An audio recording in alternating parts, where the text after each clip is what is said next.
At Christmas, my dad pushed my 9-year-old daughter away from the dinner table and said, "That seat is for my real grandchild. Get out." She hit the floor in front of everyone, and no one moved. I didn't cry. I said 4 words that changed everything. My name is Natalie Brooks, and for most of my life, I believed keeping peace inside a family meant learning how to disappear quietly. Christmas Eve at my parents' house in Greenwich, Connecticut, always looked perfect from the outside. White lights wrapped neatly around the porch railings, glowing against fresh snow. A wreath hung centered on the door as if measured with a ruler. Through the tall windows, you could see movement, laughter, warmth, the kind of scene people imagine when they talk about home. From the street, we looked like certainty. Inside was something else entirely. I stepped through the doorway carrying a tray of roasted vegetables while my daughter Chloe held my hand. She was 9, thoughtful and observant, wearing a soft blue sweater that slipped over her fingers because she liked feeling hidden inside it. "You okay?" I asked quietly. She nodded, though her grip tightened just a little. My mother, Elaine, greeted us with a quick smile before turning back toward the kitchen. "Dinner's almost ready," she said, already distracted. No hug, no welcome home. Just logistics. From the dining room, my younger brother Mark laughed loudly while his wife arranged napkins. Their son Ethan ran circles around the Christmas tree while my father watched proudly. "There's my boy," my father said, lifting Ethan into his arms. Chloe stood beside me, watching silently. I felt the familiar instinct rise. Smooth things over, keep everything calm, don't expect too much. It was a role I had practiced for years without realizing. "Go say hi," I whispered. Chloe walked forward politely. "Hi, Grandpa." My father, Richard Brooks, gave a distracted nod without really looking at her, already turning back toward Ethan's story. She came back to my side, pretending not to notice. Kids learn quickly where attention belongs. The dining room looked staged, candles glowing evenly, silverware aligned perfectly, glittered place cards arranged beside each plate. Mark's wife had organized everything with careful precision. "Assigned seating this year," she announced cheerfully. Something about that made my stomach tighten. Near the head of the table sat a chair slightly closer to my father than the others. Larger plate, perfect napkin fold. The seat Ethan always occupied, the one everyone unconsciously treated as important. Chloe studied the table with curiosity. "Where do I sit?" she asked softly. "Find your name," I told her. She picked up her place card and walked toward the table, hopeful in the simple way children assume belonging is automatic. Conversation continued around us. Glasses clinked. Someone laughed. Then Chloe reached for the chair. That chair. My father's expression changed instantly. "That seat," he said sharply, voice cutting through the room, "is for my real grandchild." The words landed before meaning did. Chloe froze. "I thought," she began. "Move," he said. And then his hand pushed forward. Not violently, just enough. Her foot caught the rug. Her knee struck the hardwood floor with a hollow sound that silenced the room. Forks paused midair. Someone inhaled sharply. No one stood. Chloe looked up at me, confused more than hurt, searching my face for explanation. Something inside me went completely still. I crossed the room and helped her up. Her fingers clung tightly to my sleeve. "I've got you," I whispered. Behind us, nervous laughter tried to restart conversation, filling the space where accountability should have been. I looked around the table. My mother stared into her wine glass. Mark adjusted his phone. My father calmly reached again for the carving knife. Normal resumed. Except it wasn't normal anymore. I walked toward the entryway where my bag rested. Inside was a folder I had carried for days, telling myself I would wait until after the holidays. That piece mattered more than confrontation. But watching your child learn she doesn't belong changes what peace means. I picked up the bag and returned slowly to the table. For years, I believed silence protected family. Funny thing about silence, children learn it faster than adults realize. I placed the folder gently on the tablecloth.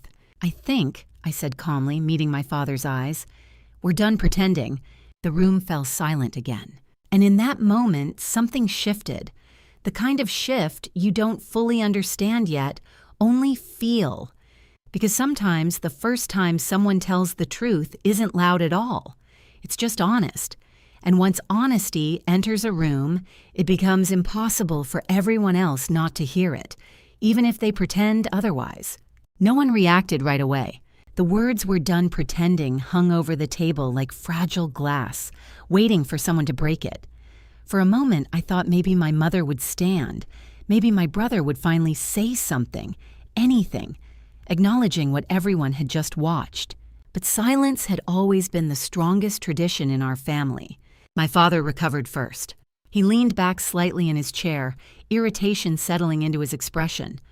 "Natalie," he said calmly, as if correcting a child, "don't start drama tonight, it's Christmas." A few uneasy laughs followed, quick and relieved, like permission had been granted to move on. I didn't sit. Chloe stood beside me, her hand gripping my sleeve so tightly I could feel the tremble running through her fingers. My mother cleared her throat. "Your father didn't mean it like that," she said softly, eyes fixed on the table.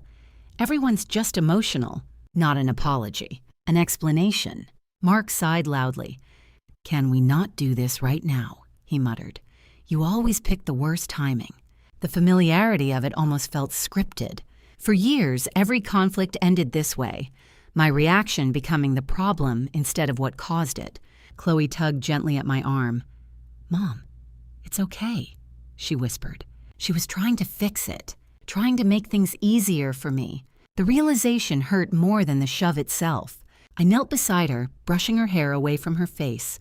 Her knee was already turning pink beneath her tights. "Does it hurt?" I asked quietly. "A little," she said, forcing a brave smile. Across the table, my father resumed carving the turkey. "Let's eat," he announced. Conversation restarted immediately. Louder than before, laughter stretched too thin to feel real. I stood slowly. "You should apologize," I said. The knife stopped mid-slice. My father looked up. "Excuse me?" To Chloe. The room froze again. Mark's wife let out a short laugh. "Seriously?" "She's 9, I said evenly, "and she knows where she belongs," my father replied. The words landed colder than anything else that night. Chloe stared at the floor. Something inside me shifted permanently. I picked up my bag. My mother's voice sharpened. "Sit down, you're overreacting." The sentence I had heard my entire life. Once it would have worked. Not anymore. "We're leaving," I said. Mark pushed his chair back slightly.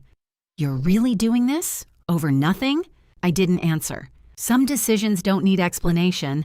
I helped Chloe into her coat while conversation resumed behind us, louder now, determined to erase the discomfort. At the doorway, my father spoke again. "You're being dramatic," he said flatly. I paused, hand on the knob. For years that accusation controlled me. It made me question every feeling, every boundary. But looking down at Chloe beside me, I realized something simple. Protecting your child only looks dramatic to people who benefited from your silence. Cold air rushed toward us as I opened the door. Snow had begun falling again, soft flakes drifting through the porch light. We walked to the car without speaking. Inside, Chloe buckled her seatbelt slowly, staring straight ahead. After a few minutes, she asked, barely above a whisper, "Did I do something wrong?" The question hit harder than anything else that night. "No," I said immediately. She watched snow slide across the windshield. "Then why doesn't Grandpa like me?" I pulled the car over at the curb, turning toward her fully. "You didn't do anything wrong," I said gently. "Sometimes adults carry problems that have nothing to do with kids." She nodded, though uncertainty lingered in her eyes. The drive home felt longer than usual. The farther we got from the house, the lighter the air felt, like pressure slowly releasing from my chest. Behind us, the Christmas lights faded into distance. For the first time, leaving didn't feel like losing something. It felt like choosing something. And as I drove through falling snow, I realized walking away from that table hadn't ended anything. It had only begun the part of the story where I stopped pretending everything was fine. The snow followed us all the way home. Streetlights blurred across the windshield while soft flakes gathered faster than the wipers could clear them. The heater hummed steadily, filling the car with warmth that didn't quite reach the tight space inside my chest.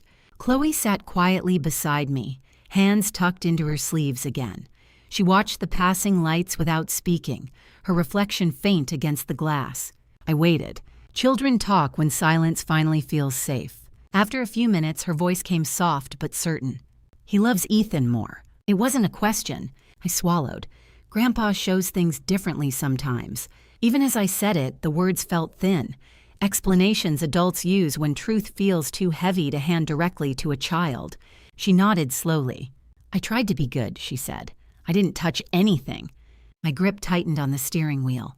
You are good, I said firmly.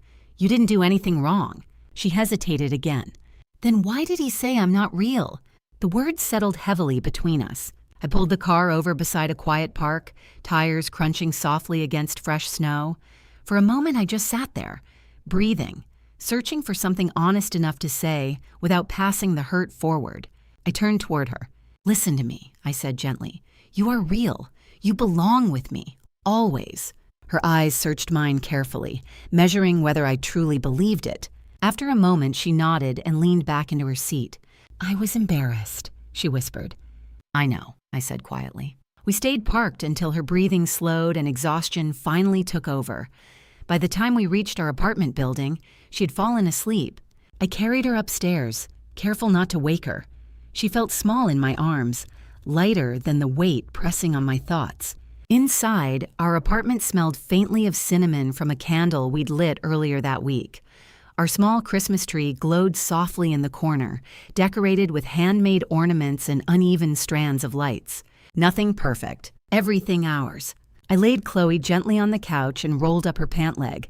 A faint bruise had already begun forming on her knee. Anger flickered, quiet but steady. For years, I had tolerated my father's comments when they were aimed at me.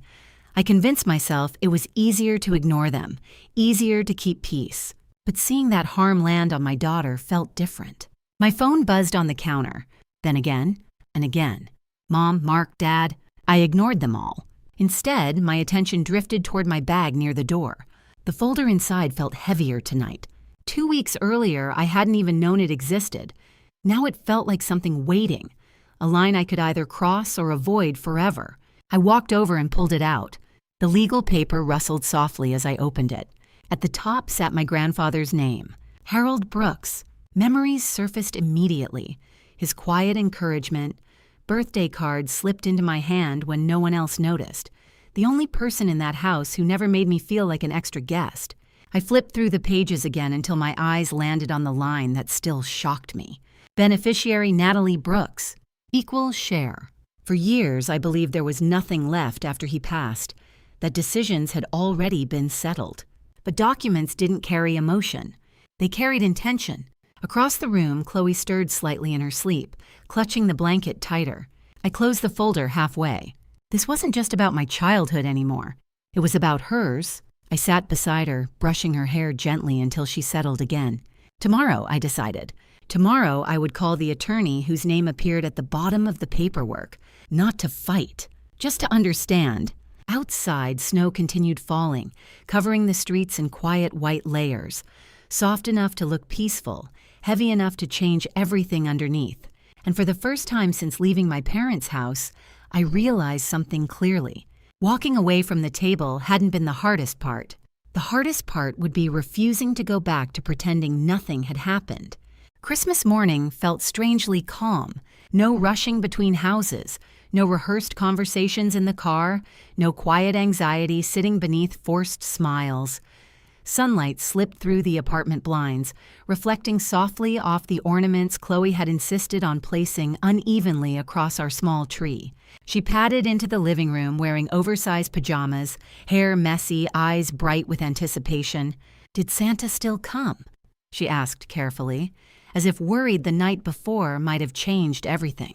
I smiled. He did. Her relief was instant. Wrapping paper soon covered the floor while laughter filled the room. Real laughter, not the polite kind used to smooth over tension. For a little while, everything felt normal. But the folder sat beside my untouched coffee, impossible to ignore. After breakfast, Chloe settled on the couch building a puzzle she'd received as a gift.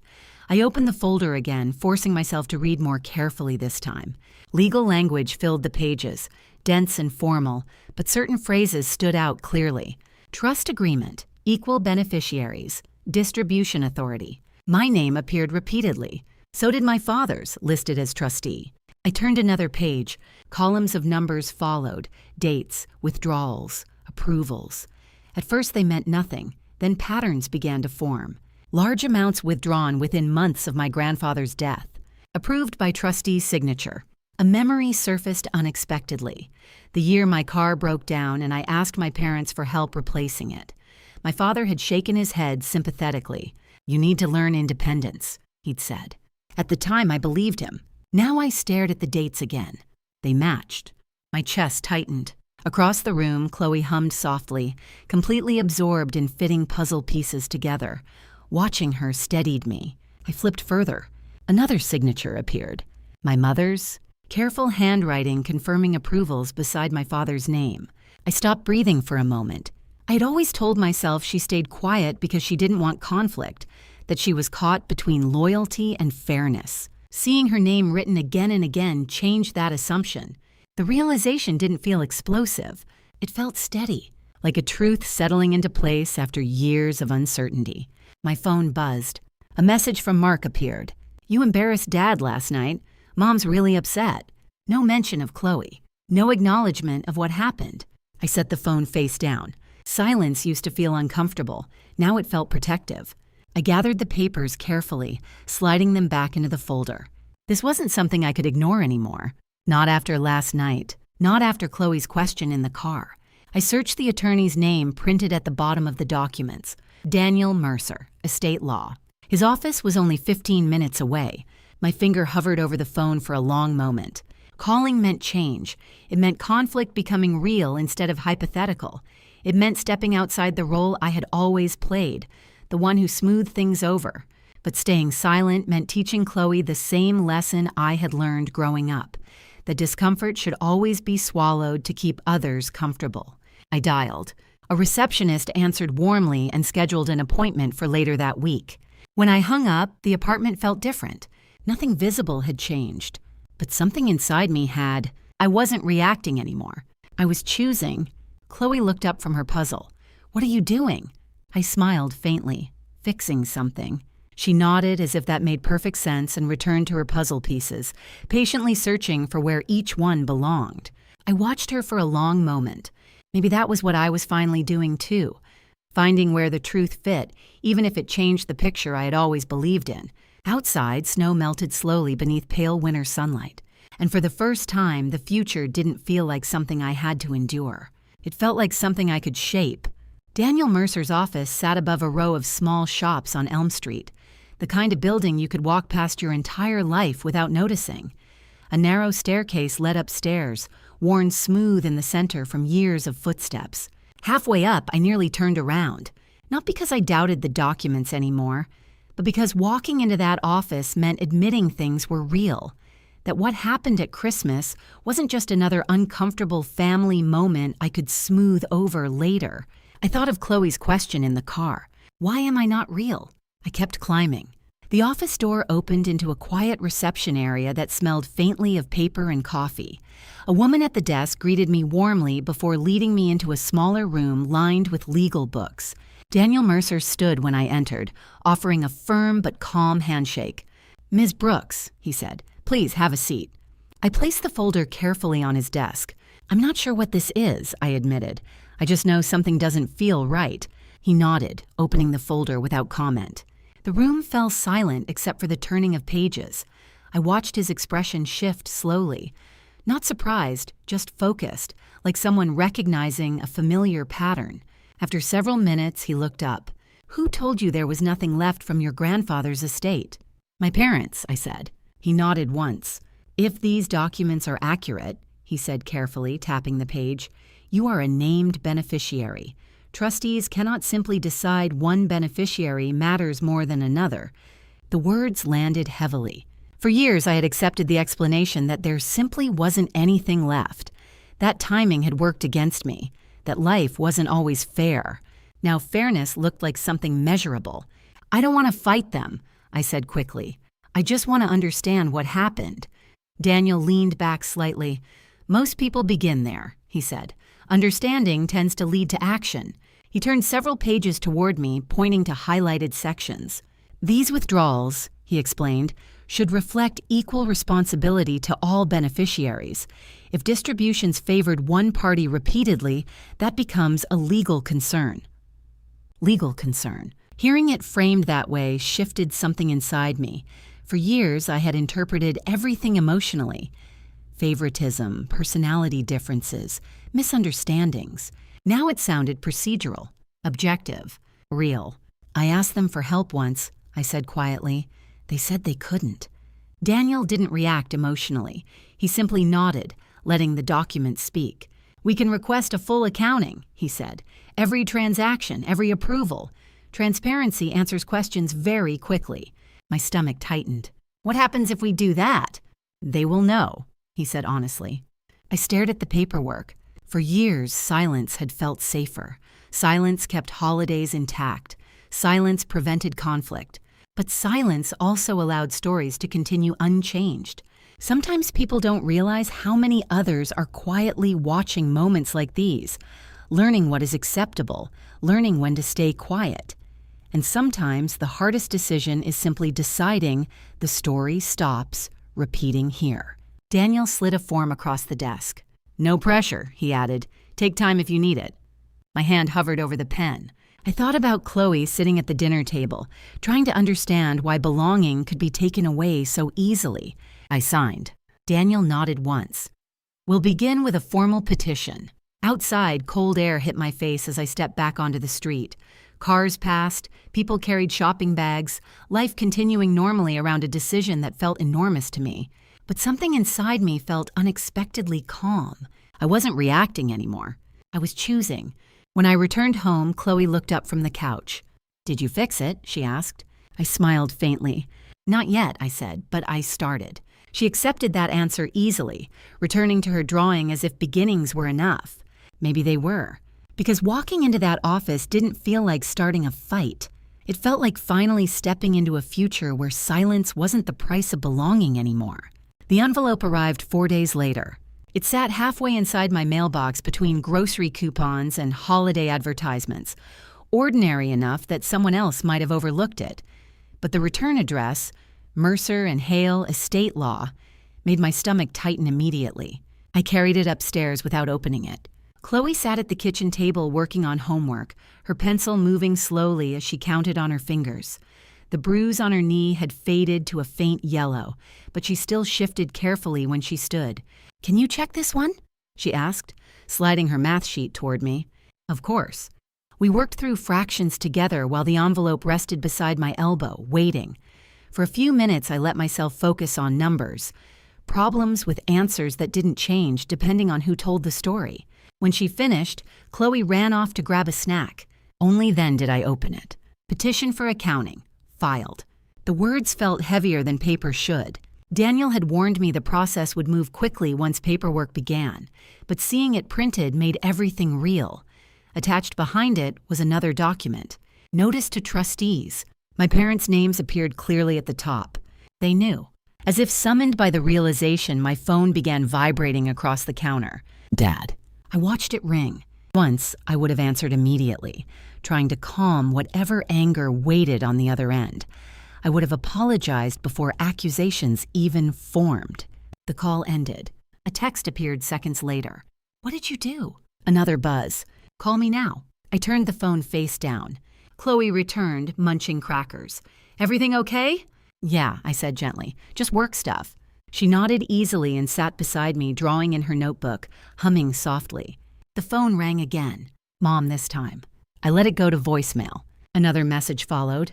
Natalie, please call us. We can talk about this privately. Privately. The word echoed in my mind. Privately was where conversations disappeared, where explanations replaced accountability, where I apologized just to restore peace. I deleted the notification. That evening, Daniel called. They've retained an attorney, he said calmly. That was fast. It usually is, he replied. Their counsel filed an initial response requesting dismissal. My pulse jumped. Dismissal? They're calling it a family misunderstanding, he explained. Informal agreements, shared intent. I almost laughed. Nothing about the documents felt informal. What happens now? I asked. We proceed, he said. They must provide financial records, and Natalie, avoid direct conversations with them. I glanced at my phone lighting up again. That may be difficult. They'll apply pressure, he said gently. Pressure works when someone still feels responsible for keeping peace. After we hung up, I sat quietly at the kitchen table. He was right.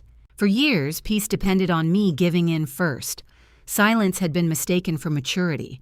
Compliance mistaken for kindness. Chloe climbed into the chair beside me. "Mac and cheese tonight?" she asked hopefully. I smiled despite everything. Mac and cheese! We cooked together, steam fogging the windows while she stirred carefully. The ordinary moment grounded me more than anything else had all day. Halfway through dinner, she looked up. "Are we in trouble?" The question caught me off guard. "No," I said softly. "We're fixing something." She considered that seriously, then nodded. Later that night, after she fell asleep, I checked my phone again. A new message from my father waited. "If you keep pushing this, you'll regret it." I read it twice. The fear I expected didn't come. Instead, there was clarity. This wasn't misunderstanding anymore. It was control slipping away. I locked the phone and set it aside. Outside, snow fell steadily, covering the street in quiet white. The letter remained on the table, no longer frightening, just necessary. And as I turned off the lights, I realized something had changed without me noticing. For the first time, I wasn't trying to save the relationship. I was trying to protect what mattered more. The first financial records arrived on a gray Monday morning. Daniel forwarded them with a short message. "Partial disclosure. Review slowly." I opened the files after dropping Chloe off at school, sitting alone at the kitchen table with a mug of coffee growing cold beside me. Outside, melting snow slid from rooftops in slow drops, the steady sound filling the quiet apartment. At first, the documents looked overwhelming. Spreadsheets packed with dates, account numbers, and descriptions that meant very little on their own. But patterns don't stay hidden long. Near the top sat the original trust balance, just under $500,000. I stared at the number longer than necessary, imagining my grandfather signing those papers years ago. He'd never been overly affectionate, but fairness mattered to him. He believed stability should outlast him. That had been his intention. I scrolled further. Withdrawals appeared within months of his death. Large transfers labeled family assistance, education payments, vehicle purchase. A memory surfaced immediately. Mark arriving at a holiday dinner with a brand new truck while everyone congratulated him on good timing. I had been genuinely happy for him. Now the date sat beside a withdrawal approved by trustee signature. I kept reading. Another entry listed home renovation expenses. The amount made my breath catch. My parents' kitchen remodel flashed into my mind. Marble counters, new appliances. My mother laughing about finally getting the space she deserved. At the time, I never questioned how they afforded it so quickly. Now I knew. I searched for my own name. Nothing. No distributions. No assistance. No acknowledgement at all. Yet I remembered clearly the year my apartment was broken into and I asked for help moving somewhere safer. "You need to learn independence," my father had said. My mother had nodded beside him. I looked back at the timeline. That same month showed a significant withdrawal. My hands trembled slightly. This wasn't absence. It was choice. My phone rang. "Daniel." "How far have you gotten?" he asked. "Far enough," I said quietly. He explained that trustees must act equally unless specifically instructed otherwise, and nothing in the trust language allowed uneven distributions. They treated the trust like personal funds, he said. That's the central issue. I hesitated before asking, "My mother signed these too." A brief pause followed. "Yes," he confirmed gently. "Multiple approvals." That hurt more than anything else. I had always believed she stayed silent because she felt powerless. Seeing her signature again and again erased that comfort. After the call ended, I sat staring at the documents. For years, I thought I misunderstood my place in the family, that maybe I expected too much or felt things too deeply. But numbers don't misunderstand. They record decisions. When Chloe came home later that afternoon, she burst through the door talking about a spelling test and playground games, her energy filling the apartment instantly. I listened, grateful for the grounding normalcy. Halfway through her story, she stopped and studied my face. "You're thinking again," she said. I smiled faintly. "A little." She nodded knowingly and went to grab a snack. Children accept complexity more easily than adults do. That evening, an unknown number texted my phone. "You don't understand what you're doing." No name attached. I didn't need one. For the first time, the message didn't unsettle me. Understanding was exactly what had changed. I placed the phone face down and gathered the documents into neat stacks. Evidence felt strangely calm, patient, waiting, undeniable. Outside, evening settled over the street, lights reflecting softly against melting snow. As I turned off the kitchen light, a realization settled quietly. This case wasn't uncovering new behavior. It was revealing patterns that had existed my entire life. The difference now was simple. I could finally see them clearly. And once seen, they couldn't be ignored again. The next documents arrived late Thursday evening. I almost waited until morning to open them. By now, I understood that every new email carried another piece of truth, and once seen, it couldn't be unseen. Still, curiosity, or maybe readiness, won. Chloe was already asleep, her bedroom door slightly open, the glow of her nightlight stretching into the hallway. The apartment felt unusually quiet, the ticking clock louder than usual. I opened Daniel's message. Supplemental trustee authorizations attached. Several scanned pages appeared on my screen. Authorization forms, approval sheets, signatures. At first, they blurred together. Dates, official formatting, legal language meant to sound neutral. Then details began to stand out. My father's signature appeared everywhere, bold and confident. That didn't surprise me. What stopped me came a few pages later, my mother's handwriting. Careful, familiar, unmistakable. Signed approval beside his. Again and again. I stared at the screen, waiting for my mind to offer an explanation. Confusion, misunderstanding, pressure. Something that would allow me to keep believing she simply didn't know. But signatures require awareness. Each one meant she had seen the numbers, understood the transfers, agreed. The realization settled quietly, heavier than anger. I leaned back, the chair creaking beneath me. Cruelty hurts. Participation hurts differently. For years, I told myself she stayed silent because she felt trapped between loyalty and fairness. Seeing her name repeated across the pages erased that comfort. My phone buzzed with a voicemail notification from an unknown number. I ignored it. Instead, I kept reading. Daniel had highlighted several entries connected directly to major purchases. My parents' renovations, Mark's vehicle, tuition payments labeled as family support. The wording sounded generous. The distribution wasn't. Near the bottom of the final page sat a summary line. Remaining trust balance. The number was shockingly small. Almost everything gone. I stared at it, imagining the years my grandfather believed those funds would provide stability. Security meant for both grandchildren equally. A slow realization replaced shock. This wasn't a mistake. It was a system. Memories rearranged themselves quietly in my mind. Holidays where Mark received expensive gifts, while mine were practical. Conversations framed as lessons about independence. Moments I dismissed as personality differences. Now they looked intentional. I closed the laptop halfway and walked to Chloe's doorway. She slept curled beneath her blanket, one arm wrapped around her stuffed rabbit. Since Christmas, she laughed more easily. She spoke without hesitation. The careful watchfulness she once carried had softened. Distance from my parents had changed her faster than I expected. That realization hurt and healed at the same time. Back in the kitchen, my phone lit up again. A text this time. "We can still fix this if you stop now." No name attached. I didn't reply. The fear those messages once created had faded somewhere along the way. In its place was something steadier. Certainty. Truth changes posture. You stop explaining. You stop shrinking. You simply continue forward. I gathered the printed documents into the folder Daniel had mailed earlier, organizing them carefully. Evidence felt quiet but powerful, waiting patiently for acknowledgement. Outside, snow began falling again, drifting slowly beneath the streetlight. I turned off the kitchen light and stood for a moment in the dark apartment. For years, I believed closure meant reconciliation. Conversations that healed everything and restored what was broken.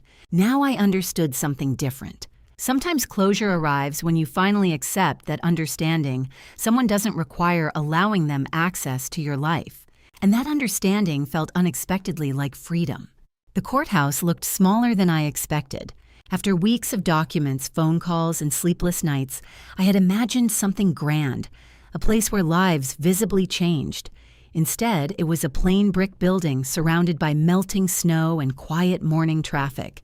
Ordinary. That somehow made it harder. Daniel met me near the entrance, holding a thin folder under his arm. "Today is mostly procedural," he reminded me gently. "We're requesting enforcement and final disclosure. Try not to read too much into reactions." I nodded, though my hands felt colder than the winter air. Inside, the hallway smelled faintly of paper and polish. Lawyers moved calmly between courtrooms, conversations low and controlled. Everything felt structured, predictable, the opposite of family conflict. And then I saw them. My parents stood near the far wall. My father's posture was rigid, shoulders squared as if determination alone could change outcomes. My mother stood beside him, hands clasped tightly together.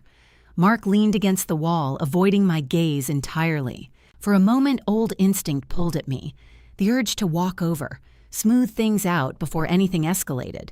I stayed where I was. Daniel's calm presence beside me grounded the decision.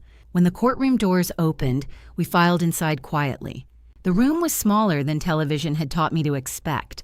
Wooden benches, a raised desk for the judge, soft murmurs fading as everyone took their seats. My parents' attorney began first. Her voice was confident, controlled. She described the dispute as a misunderstanding shaped by family dynamics, emphasizing generosity, intention, and emotional miscommunication. Listening felt surreal. Years of exclusion reframed as kindness. Daniel stood when it was his turn. He didn't argue emotionally. He didn't raise his voice. He presented facts, trust language, beneficiary designation, transaction records. "The matter before the court," he said clearly, "is fiduciary duty. Trustees are obligated to act equally. Documentation shows repeated, unequal distributions." The judge listened carefully, occasionally making notes. Then, opposing counsel shifted direction. "There are questions," she said carefully, "regarding familial standing." The words hung in the air. Daniel responded immediately. "The trust names Natalie Brooks explicitly," he said. "Speculation about family relationships has no legal relevance." The judge nodded once. Just like that, the argument lost momentum.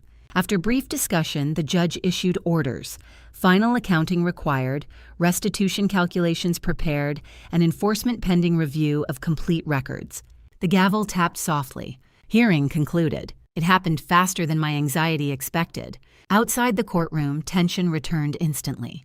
My father approached before Daniel could guide me away. "Natalie," he said sharply. I turned slowly. Up close, he looked older. Not powerful, just tired and angry. "You're destroying this family," he said. The words landed without impact. "I didn't start this," I replied quietly. Mark shook his head. "All this over money." I met his eyes. "Over honesty." My mother finally looked at me then, her eyes red, searching my face as if expecting hesitation. She didn't find it. Daniel touched my arm gently. "Let's go." We walked toward the exit without another word.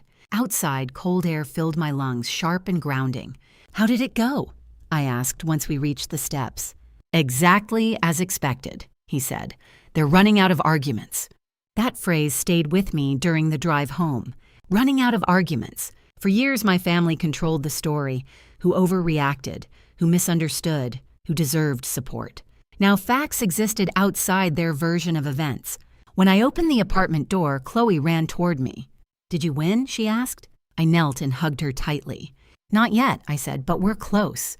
She accepted that answer easily. Already confident in an ending, I was only beginning to believe myself. That night, after she fell asleep, I sat quietly in the living room. The fear I expected never arrived. Instead, there was space. The hearing hadn't just moved the case forward. It had ended something else, the belief that my worth depended on their approval. And once that belief disappeared, the rest of the fight felt very different. The final decision arrived quietly. No dramatic courtroom moment, no speeches or raised voices, just an email notification while I stood in the kitchen packing Chloe's lunch. Apple slices in a small container, a sandwich cut into careful triangles, the steady rhythm of an ordinary morning. My phone vibrated on the counter. Daniel Mercer. For a moment, I didn't open it. After months of tension, part of me wasn't ready for the ending, whatever shape it took. Finally, I wiped my hands and tapped the screen. Final judgment entered. I read slowly. Breach of fiduciary duty confirmed. Unauthorized unequal distributions established. Restitution ordered in full, including interest and legal costs. My parents were required to repay everything owed. The total appeared near the bottom of the page, enough that they would have to sell the house. I sat down without realizing it. I expected relief to feel loud, victory, satisfaction, something triumphant. Instead, what came was quiet. A long breath leaving my body, like tension I had carried for years finally loosening. Chloe walked into the kitchen tying her shoes. "Mom?" I looked up. "It's finished," I said softly. She studied my face carefully. "That's good?" I nodded. "Yes," I said, "it's good." But the feeling wasn't happiness. It was release. Later that afternoon, Daniel called to explain the details. Payment timelines, closing documents, final filings. His voice remained calm and professional, as if this were simply another case completed. Before hanging up, he said, "You did something very difficult." Afterward, the apartment felt unusually still. Snow drifted past the windows again, soft flakes moving slowly through the air. I watched people walking along the street below, living ordinary lives untouched by the storm that had reshaped mine. My phone buzzed. A message request. My mother. I hesitated before opening it. "Your father never thought it would go this far," she wrote. "Now that everything is clear, maybe we can talk." I read the message twice. For years, those words would have meant everything. An opening, a chance to repair things, proof that I still belonged. But clarity changes what you accept. The apology came only after proof, after consequences, after silence stopped protecting them. I typed slowly. "It shouldn't have taken a court for you to see me." I didn't add anything else. Then I blocked the number. Not out of anger, out of peace. Weeks later, the funds transferred exactly as ordered. I paid off debts first, practical things that once felt permanent. Then I opened a savings account for Chloe, something steady and secure for her future. We didn't celebrate loudly. Instead, we bought new ornaments and redecorated our small living room together. Chloe insisted on placing the star at the top of the tree while I held the chair steady. "Perfect," she said proudly. That night, we sat on the couch watching snow fall outside. "We're not going back there, right?" she asked quietly. "No," I said. And this time the answer felt complete. Life grew calmer afterward. No anxious phone calls. No rehearsing conversations before holidays, just evenings filled with homework, laughter, and silence that felt peaceful instead of heavy. I realized something slowly over the following months. They lost money. They lost control. But what we gained mattered more. Safety. Honesty. A home where belonging didn't depend on approval. Sometimes strength isn't loud. It isn't revenge or perfect closure. Sometimes it's simply deciding the story stops hurting here and choosing a different ending for the next generation. And when someone finally tells the truth, even quietly, it has a way of reaching people who might still be sitting at their own tables, wondering if they're allowed to stand up too. Chloe laughed more easily now. She slept through the night. She no longer asked whether she was real. She already knew where she belonged. And finally, so did I.